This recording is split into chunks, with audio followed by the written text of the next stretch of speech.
جو ہو چکا ہے جو ہوگا حضور جانتے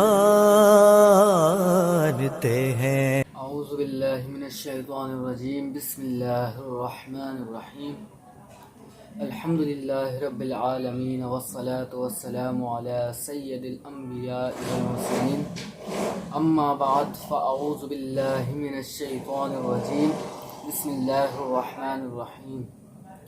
فرمان مصطفیٰ صلی اللہ علیہ وسلم کہ جس نے مجھ پر ایک مرتبہ درود پاک پڑھا، اللہ پاک اس پر 10 رحمتیں نازل فرماتا ہے، اس کے 10 درجے بڑھا دیتا ہے اور اس کے 10 گناہ معاف فرما دیتا ہے۔ صلو علی الحبیب صلی اللہ تعالی علی محمد صلی اللہ علیہ وسلم۔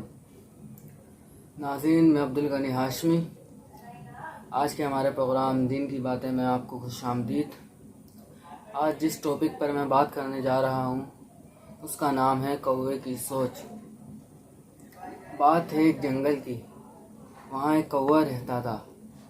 آپ جانتے ہیں کہ کوے کا رنگ بڑا کالا اور سیاہ ہوتا ہے، مگر وہ بڑا خوش تھا، بڑا انجوائے کر رہا تھا اپنی لائف کو، طرح طرح کے کھانے کھاتا، اور رات ہو جاتی تو کسی خوشبودار درخت پہ جا کے اپنی رات بسر کرتا، انجوائے کر رہا تھا اپنی لائف کو کہ ایک دن اچانک اس کی نظر ایک سفید کبوتر پر پڑی۔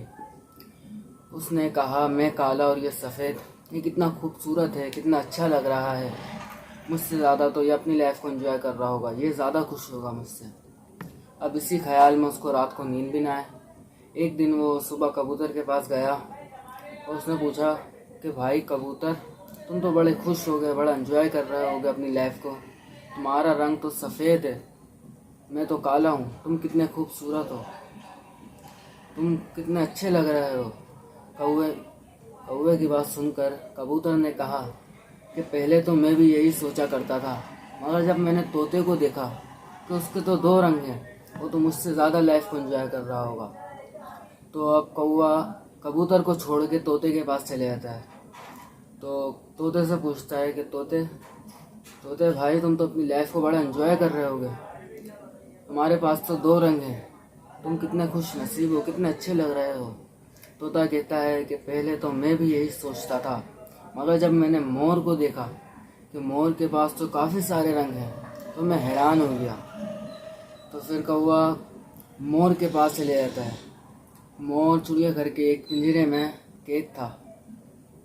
کوا پہلے تو کافی دیر تک انتظار کرتا ہے، چونکہ مور کو دیکھنے ہزاروں لاکھوں لوگ آئے ہوئے تھے۔ جب سارے لوگ چلے جاتے ہیں تو کوا مور کے پاس آتا ہے اور کہتا ہے، مور تم کتنے خوش نصیب ہو، تمہارے پاس کتنے سارے رنگ ہیں، تم بہت کتنے اچھے لگ رہے ہو، کتنے خوبصورت ہو۔ مور نے کہا، پہلے تو میں بھی یہی سوچتا تھا، مگر جب میں نے غور کیا کہ میں اسی خوبصورتی کی وجہ سے تو یہاں قید ہوں، روزانہ مجھے ہزاروں لوگ یہاں پر دیکھنے آتے ہیں۔ مور نے کہا کہ جب میں نے غور کیا، میں نے سوچا کہ چڑیا گھر میں کون سا ایسا پرندہ ہے جو قید نہیں ہے، تو میرے ذہن میں خیال آیا کہ کوا ہی ایک ایسا پرندہ ہے جو چڑیا گھر میں قید نہیں ہے۔